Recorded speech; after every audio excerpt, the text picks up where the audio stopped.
Assalamualaikum warahmatullahi wabarakatuh.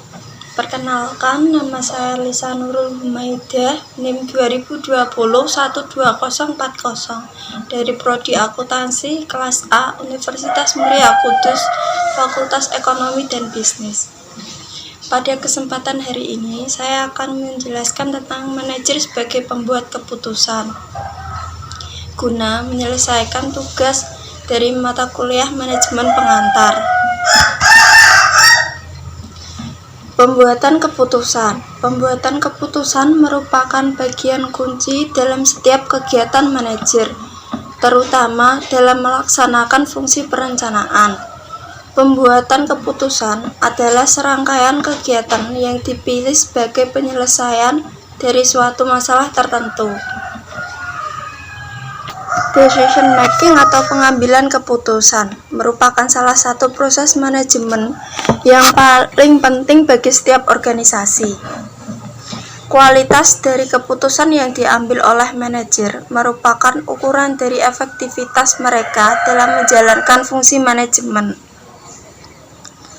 Pengertian dari pengambilan keputusan dapat diartikan sebagai suatu proses penilaian dan pemilihan dari berbagai alternatif sesuai dengan kepentingan-kepentingan tertentu dengan menetapkan suatu pilihan yang dianggap paling menguntungkan.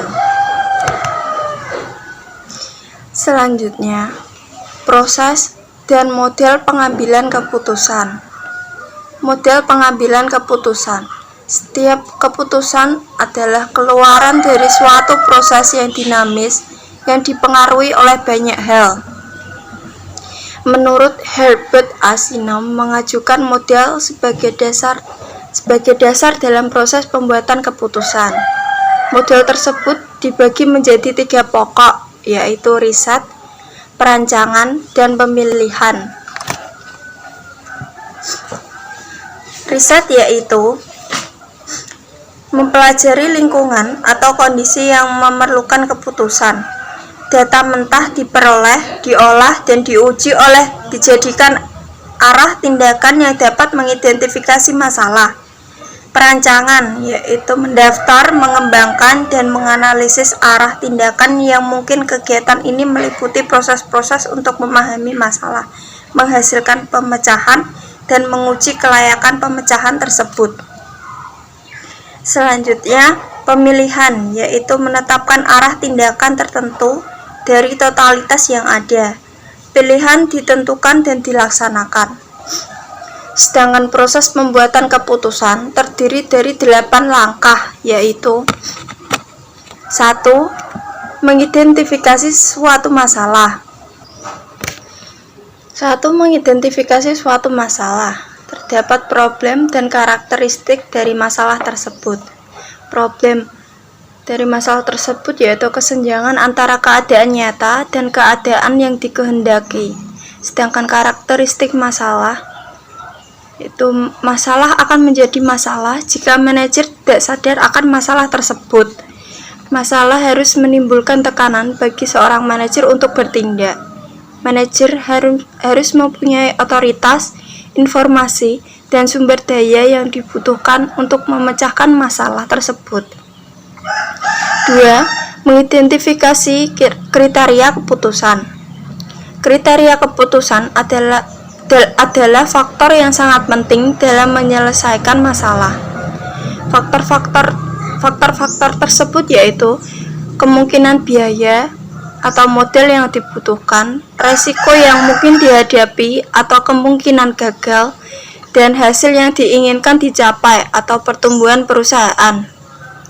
3. Mengalokasikan bobot pada kriteria. Kriteria keputusan tidak sama penting. Pembuat keputusan harus memberi bobot pada masing-masing kriteria agar dapat memberinya prioritas yang tepat dalam membuat keputusan. 4. Mengembangkan alternatif. Terus identifikasi alternatif, yaitu susun daftar alternatif yang ada yang dapat menyelesaikan masalah. 5. Menganalisis alternatif. Nilai kelebihan dan kelemahan setiap alternatif, yaitu menilai alternatif didasarkan pada kemampuan setiap alternatif dalam memecahkan masalah. 6. Memilih sebuah alternatif. Memilih alternatif yang terbaik, yaitu alternatif dengan bobot tertinggilah yang akan dipilih. 7. Mengimplementasikan alternatif. Menerapkan keputusan dalam tindakan, yaitu memberlakukan keputusan itu pada mereka yang terpengaruh dan membuat mereka berkomitmen terhadapnya. 8. Mengevaluasi efektivitas keputusan. Keberhasilan sebuah keputusan ditentukan dari hasilnya. Seberapa efektif masalah dapat diselesaikan oleh hasil yang diperoleh dari alternatif yang dipilih, dan apabila masalah tidak dapat diselesaikan, di mana letak kesalahannya. Selanjutnya, manajer membuat keputusan. 1. Rasional. Manajer membuat pilihan yang konsisten dan memaksimalkan nilai dengan kendala tertentu. Asumsi bagi pengambil keputusan yaitu rasional, sempurna, objektif, dan logis. Secara hati-hati mendefinisikan masalah dan mengidentifikasi semua alternatif. Mempunyai tujuan yang jelas dan spesifik. Memilih alternatif yang akan memaksimalkan hasil bagi organisasi dan bukan kepentingan pribadi. 2. Rasional terikat. Manajer membuat keputusan rasional, tetapi dibatasi oleh kemampuan seseorang untuk memproses informasi. Konsep bahwa manajer membuat keputusan paling logis yang mungkin dalam berbagai kendala merupakan keterbatasan informasi dan kemampuan. Asumsi bagi pengambil keputusan, yaitu tidak akan mencari atau mempunyai pengetahuan untuk sebuah alternatif satisfik atau memuaskan, memilih alternatif pertama yang memuaskan daripada memaksimalkan hasil dengan mempertimbangkan semua alternatif dan memilih yang terbaik. Pengaruh dalam pengambilan keputusan. Meningkatkan komitmen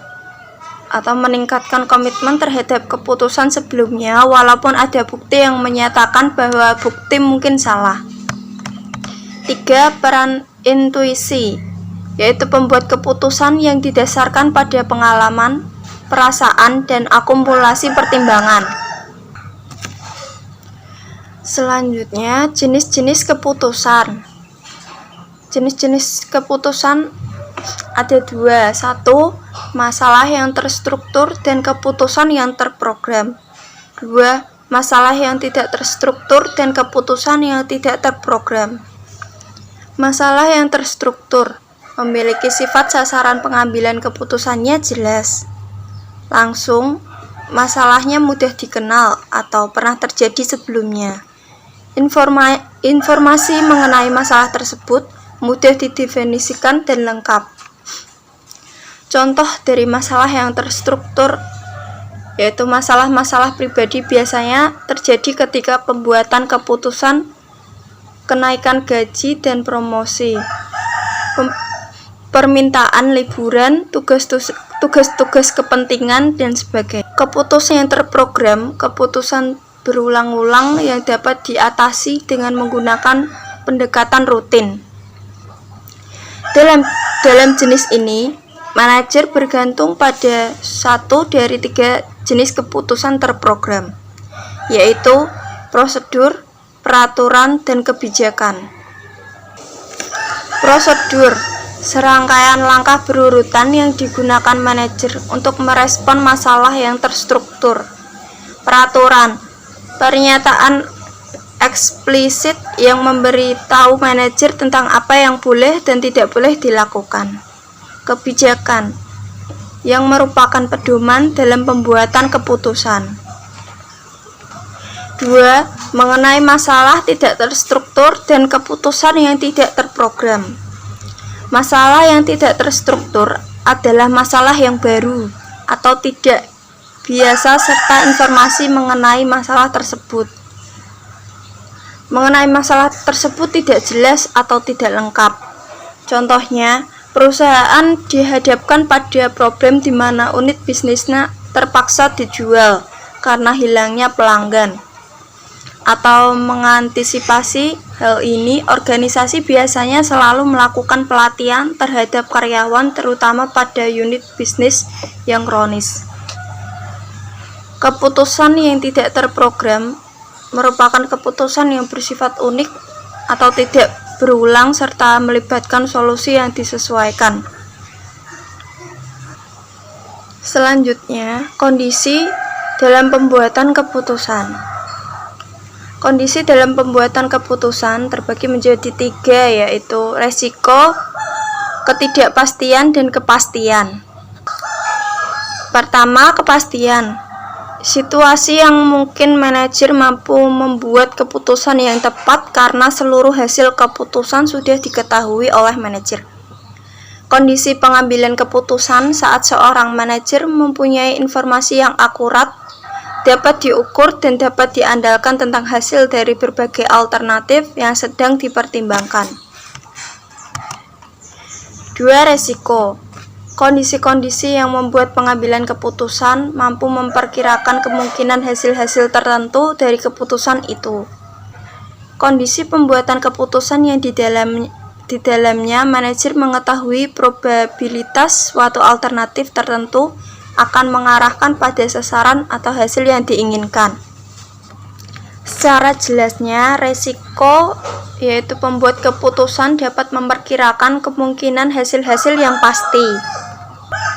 3. Ketidakpastian. Situasi di mana pembuat keputusan tidak mempunyai kepastian maupun estimasi probabilitas yang pasti atau masuk akal, dan sering memaksakan manajer untuk lebih bergantung pada intuisi, kreativitas, dan perasaan serta kata hati. Manajer menghadapi kondisi eksternal yang tidak dapat diramalkan atau kekurangan informasi untuk menetapkan probabilitas beberapa peristiwa tertentu, yaitu maksimal atau manajer yang optimis memilih untuk memaksimalkan kemungkinan hasil yang maksimum. Maksimin yaitu manajer yang pesimis memilih untuk memaksimalkan kemungkinan hasil yang minimum. Yaitu selanjutnya minimax, manajer memilih untuk meminimalkan penyelesaian maksimumnya. Selanjutnya, gaya pembuatan keputusan. Gaya pembuatan keputusan dibagi menjadi 2, yaitu gaya berpikir linear dan gaya berpikir non-linear. Gaya berpikir linear dipengaruhi oleh preferensi orang untuk menggunakan data dan fakta eksternal serta memproses informasi ini melalui pemikiran yang rasional dan logis. Gaya berpikir non-linear. Gaya berpikir ini dicirikan oleh preferensi orang untuk menggunakan sumber informasi internal dan memproses informasi dengan pencerahan perasaan dan pendapat internal untuk memadu keputusan serta tindakan. Mengenai pembuat keputusan dewasa, yaitu pedoman membuat keputusan yang efektif dan kebiasaan organisasi yang dapat sangat diandalkan, atau Highly Reliable Organization atau HROS. Pedoman pembuat keputusan yang efektif. Memahami perbedaan budaya, mengetahui kapan waktu untuk keluar, dan menggunakan proses pembuatan keputusan yang efektif. Kebiasaan organisasi yang dapat sangat diandalkan atau HROS. Tidak tertipu dengan kesuksesannya, tidak menempatkan para ahli di garis depan, membiarkan situasi yang tidak terduga memberikan solusi, menerima kompleksitas, mengantisipasi dan mengakui keterbatasannya. Sekian pembahasan mengenai manajer sebagai pembuat keputusan. Bila ada tutur kata yang kurang jelas dan kurang tepat, serta beberapa kesalahan, mohon dimaafkan. Wassalamualaikum warahmatullahi wabarakatuh.